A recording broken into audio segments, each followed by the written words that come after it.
जोंथ' जोबोद थाबैनो बिसोरनो एपइन्टमेन्ट होनो थाखाय हाबाफारिखौ जों लाबाय थादों एबा प्रजेक्टखौ जों लाबाय थादों। नाथाय खोथाया जाहैबाय स्टेट गभर्नमेन्टनिफ्राय जों SIU खौ मोनाखै। दा स्टेट गभर्नमेन्टआ जोंनियाव जिखिनि क्वेरि खालामदों गासैबो रिपर्टखौ जों हरबाय, थेवबो जोङो SIU खौ मोनाखै। जेब्लायनो SIU खौ मोनगोन अब्लानो जोङो एपइन्टमेन्ट होगोन। मानोना जोंनो हागौमानि फोरोंगिरि नांगौ। जेसेबां थाबनो हागौ जोंनो फोरोंगिरि नांगौ, मोजां फोरोंगिरि नांगौ। नंखायनो जोङो जेब्लायनो SIU खौ मोनगोन जोङो खुनु लेट खालामाजासे थाबैनो जोङो बिथांमोननि साख्रिखौ जाय टेट पास खालामखानानै दङ, जाय गोदानै पास खालामबाय, जाय 99 थालांनाय, बे बयखौबो लानानै जोङो SIU नि सायाव बेस खालामनानै बिथांमोननि एपइन्टमेन्टखौ होगोन। खोथाया जाहैबाय जे बिथांमोना दिनै बायदिसिना धरना रेलि खालामनो हायो। आंनि लुबैनाया बे जे दिनैनि सरकाराव कुनु घुस लानानै एबा ब्राइब लानानै साख्रि होनाय बेबायदि थासारि गैया। आरो बिथांमोननो इन्टेनसनेलि जोङो होआ होननानै दोननायबो नङा। ओंखायनो बिथांमोना साख्रिखौ जेब्लायनो SIU मोनगोन अब्लानो जायफोर क्वालिफाइड बिसोरो साख्रिखौ मोनगोन। नाथाय आंनि खावलायनाया बेसो जे मोननायनि उनाव जाहाथे सासे मोजां गोग्गो गुन गोनां फोरोंगिरि जायो, बेखौसो आङो बिथांमोनखौ खावलायदों। बिथांमोना बुंनाय बायदि हयथ' जोङो होनो हानाय नङा। मानोना सरकारि प्रसेसजोंसो बेयो थांगोन। दा थाबैनो मोनबा जोंथ' सेप्तेम्बरावनो होगौमोन। नाथाय मोनैखाय जोङो हयथ' लेट जादों। अक्ट'बराव मोनबा अक्ट'बराव होगोन, नभेम्बराव मोनबा नभेम्बराव होगोन।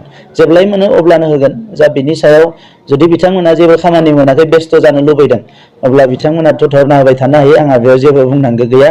नाथाय जोङो गोसो जानानै इन्टेनसनेलि बे साख्रिखौ बिथांमोननो होआखै एबा जोङो लेट खालामदों बिदि नङा। जेब्लायनो SIU मोनगोन, SIU मोनखांनायनि उनाव मेक्सिमाम 20 days इन्टारभिउ लानाय, रिजाल्ट होनाय, बेखिनिनि गेजेरावनो एप्लाइ खालामनायनि थाखाय एसे सम होगोन जोङो।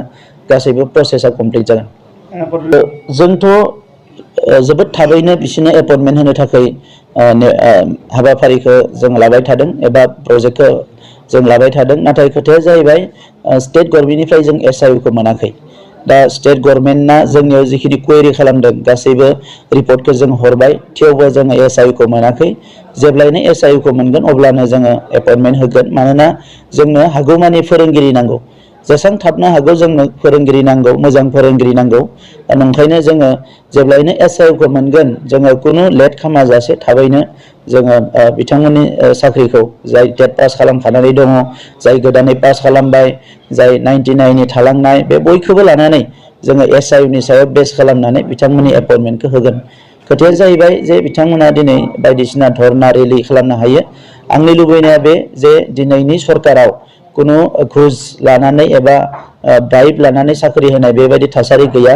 आरो बिथांमोननो इन्टेनसनेलि जोङो होआ होननानै दोननायबो नङा। ओंखायनो बिथांमोना साख्रिखौ जेब्लायनो SIU मोनगोन अब्लानो जायफोर क्वालिफाइड बिसोरो साख्रिखौ मोनगोन। नाथाय आंनि खावलायनाया बेसो जे मोननायनि उनाव जाहाथे सासे मोजां गोग्गो गुन गोनां फोरोंगिरि जायो, बेखौसो आङो बिथांमोनखौ खावलायदों। बिथांमोना बुंनाय बायदि हयथ' जोङो होनो हानाय नङा। मानोना सरकारि प्रसेसजोंसो बेयो थांगोन। दा थाबैनो मोनबा जोंथ' सेप्तेम्बरावनो होगौमोन। नाथाय मोनैखाय जोङो हयथ' लेट जादों। अक्ट'बराव मोनबा अक्ट'बराव होगोन, नभेम्बराव मोनबा नभेम्बराव होगोन। जेब्लाय मोनो अब्लानो होगोन। जा बिनि सायाव जुदि बिथांमोना जेबो खामानि मोनाखै, बेस्थ' जानो लुबैदों, अब्ला बिथांमोनाथ' धरना होबाय थानो हायो। आंहा बेयाव जेबो बुंनांगौ गैया।